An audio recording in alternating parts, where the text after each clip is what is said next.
ବାବନ ସ୍ୱାଧୀନତା ପରେ 1954 ମସିହାରେ ରାଜ୍ୟ ସରକାରଙ୍କ ଦ୍ୱାରା ଏହି ଔଷଧଟି ସ୍ଥାପନ କରାଯାଇଥିଲା।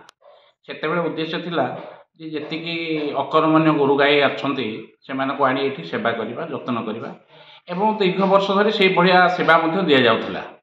କିନ୍ତୁ ସରକାର ଯାହା ବ୍ୟବସ୍ଥା କରିଥିଲେ, ଯେଉଁ ଅର୍ଥର ବ୍ୟବସ୍ଥା କରିଥିଲେ, ସେତେବେଳେ 9 ଜଣରୁ 10 ଜଣ ରହୁଥିଲେ, ଏନ୍ଏମ୍ଆର୍ ରହୁଥିଲେ, ଜଣେ ସୁପରଭାଇଜର ରହୁଥିଲେ, ଜଣେ ଲାଇଫ୍ ଷ୍ଟକ୍ ଇନ୍ସପେକ୍ଟର ରହୁଥିଲେ, ପିଅନ 2ଟି ରହୁଥିଲେ ଏବଂ 500 ଏକର ଜାଗା ଏଇ ଅଞ୍ଚଳର ଲୋକମାନେ ସେଥିରୁ କିଛି ଜାଗା ବି ଦାନ କରିଛନ୍ତି।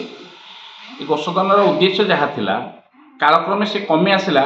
ଯାହା ପ୍ରୋଭିଜନ୍ ପ୍ରଥମ ଅବସ୍ଥାରେ ସରକାର ରଖିଥିଲେ ଏଇ ଗୋଶୋଧନ ପାଇଁ, ସେଇଟା ପରିବର୍ତ୍ତନ କଲେ ନାହିଁ, ବଢ଼େଇଲେ ନାହିଁ, ଯେଉଁଥିପାଇଁ ଆସ୍ତେ ଆସ୍ତେ ଇଏ ଜରାଜୀର୍ଣ୍ଣ ଅବସ୍ଥାକୁ ଆସିଲା। ପ୍ରଥମ ଅବସ୍ଥାରେ 400ରୁ 500 ଷଣ୍ଢ ଗାଈ ଏଠି ରହୁଥିଲେ। ପରବର୍ତ୍ତୀ ସମୟରେ ୟା କମି କମି ଖାଦ୍ୟ ଅଭାବ ହେଲା, ଷ୍ଟାଫ୍ ଅଭାବ ହେଲା, ଅର୍ଥର ଅଭାବ ଦେଖି ଇଏ କମି କମି ଆସିଲା ଏବଂ ଏ ଅଞ୍ଚଳର ଲୋକ ଏବଂ ବିଶେଷ ଭାବେ ଏ ବାବନର ଗ୍ରାମବାସୀମାନେ ୟାକୁ ବିରୋଧ କଲେ। ଏଥିପାଇଁ ବିଭାଗ ଅଧିକାରୀଙ୍କ ସହିତ ଏବଂ ଏ କଥା ମଧ୍ୟ ଆମ ଆସେମ୍ବଲିରେ ଉଠିଥିଲା ଯେ ଯଦି ଆପଣ ଏଠି ଗୋଶୋଧନ କରୁଛନ୍ତି, ଗୋରୁମାନଙ୍କୁ ଆଣି ନିର୍ଯାତନା ଦେଇ ମାରନ୍ତୁ ନାହିଁ, ତାଙ୍କ ପାଇଁ ଯତ୍ନ ଯାହା ଦରକାର, ପ୍ରୟୋଜନ ଯାହା ତାହା ଏଠି ଯଦି ବ୍ୟବସ୍ଥା କରିବେ, ଗୋରୁ ଆଣନ୍ତୁ। ଏଇଟା ଗାଁ ବାଲା ଆନ୍ଦୋଳନ କଲା ପରେ କିଛି ବ୍ୟବସ୍ଥା ହେଇଛି, କିନ୍ତୁ ଯେଉଁଭଳି ଭାବେ ଆଗରୁ ଚାଲିଥିଲା ତାହା ଏପର୍ଯ୍ୟନ୍ତ ସରକାରଙ୍କ ପାଖରେ। ସରକାର ଯେଉଁଭଳି ଭାବରେ ଏବେ ତ ଘରୋଇ ସଂସ୍ଥା ଅନେକ ଗୋଶାଳା କରିଦେଲେଣି, କିନ୍ତୁ ସେ ସମୟରେ ପ୍ରଥମ ଅବସ୍ଥାରେ ଓଡ଼ିଶାରେ ଏକମାତ୍ର ଏଇ ଗୋଶାଳା ଥିଲା 52 ଏବଂ ଏଥିପାଇଁ ମଧ୍ୟ ବ୍ୟବସ୍ଥା ଭଲ ଥିଲା। କିନ୍ତୁ କାଳକ୍ରମେ ତାର ଯେଉଁ ଭାବେ ଏଠି ଅର୍ଥର ବ୍ୟବସ୍ଥା କରିବା କଥା ତାହା କମି କମି ଆସିଲା, ତାକୁ ବଢ଼ାଯାଇ ପାରିଲା ନାହିଁ। ସରକାର ତା ଉପରେ କିଛି ପଦକ୍ଷେପ ନେଲେ ନାହିଁ ଏବଂ ଜରାଜୀର୍ଣ୍ଣ ଅବସ୍ଥାରେ ରହିଛି। କେନ୍ଦ୍ର ସରକାରଙ୍କର ତ ଇଏ ଯୋଜନା ନୁହେଁ, ରାଜ୍ୟ ସରକାରଙ୍କର ଏଇଟା ଷ୍ଟେଟ୍ ଗୋଶୋଧନ 52 ଲେଖିବେ, ଆପଣ ଦେଖିବେ ସେଠି ନେମ୍ ପ୍ଲେଟ୍ଟା ଲେଖା ହେଇଥିବ ଷ୍ଟେଟ୍ ଗୋଶୋଧନ 52।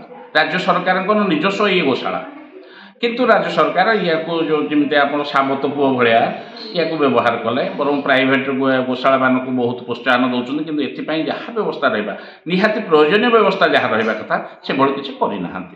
ଆମେ ଆଉ ଅଧିକା ପ୍ରତିକ୍ରିୟା କ'ଣ ଦେଇପାରିବୁ? ଯଦି ସରକାରଙ୍କୁ ଜଣେଇଲା, ବିଭାଗୀୟ ଅଧିକାରୀଙ୍କୁ ଜଣେଇଲୁ, ସରକାରଙ୍କୁ ଜଣେଇଲୁ, ୟା ପାଇଁ ମଧ୍ୟ ଆଜି ଆପଣମାନଙ୍କୁ ଧନ୍ୟବାଦ ଦେଉଛି। ଆପଣମାନେ ୟାର କିଛି ବ୍ୟବସ୍ଥା କରିବା ପାଇଁ ଯେଉଁ ଭଳିଆ ପଦକ୍ଷେପ ନେଉଛନ୍ତି, ଏଭଳି ଅନେକ ପଦକ୍ଷେପ ୟା ପୂର୍ବରୁ ନିଆଯାଇଛି। ଆପଣ ତା ଭିତରକୁ ଯାଇଥିଲେ ଦେଖିଥିବେ, ୟା ପୂର୍ବରୁ ଆମର ଯେ ଜିଲ୍ଲାପାଳ ଥିଲେ ସେ ଆସିକିରି ଅବସ୍ଥା ତାଙ୍କୁ ଜଣେଇଲା ପରେ ଆସି ଅନୁଧ୍ୟାନ କରିଥିଲେ। ସେଥିପାଇଁ ବୋରୱେଲ୍ ଗୋଟେ କରାହେଲା, 2ଟି ବୋରୱେଲ୍ କରାଗଲା ଏବଂ ଗୁଡ଼ିଏ ସେଡ଼୍ କରାଗଲା ଷଣ୍ଢମାନେ ରହିବା ପାଇଁ। ସେଗୁଡ଼ିକ ଏପର୍ଯ୍ୟନ୍ତ କମ୍ପ୍ଲିଟ୍ ହେଇନାହିଁ। ମାନେ ଇଏ ସମ୍ପୂର୍ଣ୍ଣ ଭାବେ ସରକାରଙ୍କ ଉଦାସୀନତା।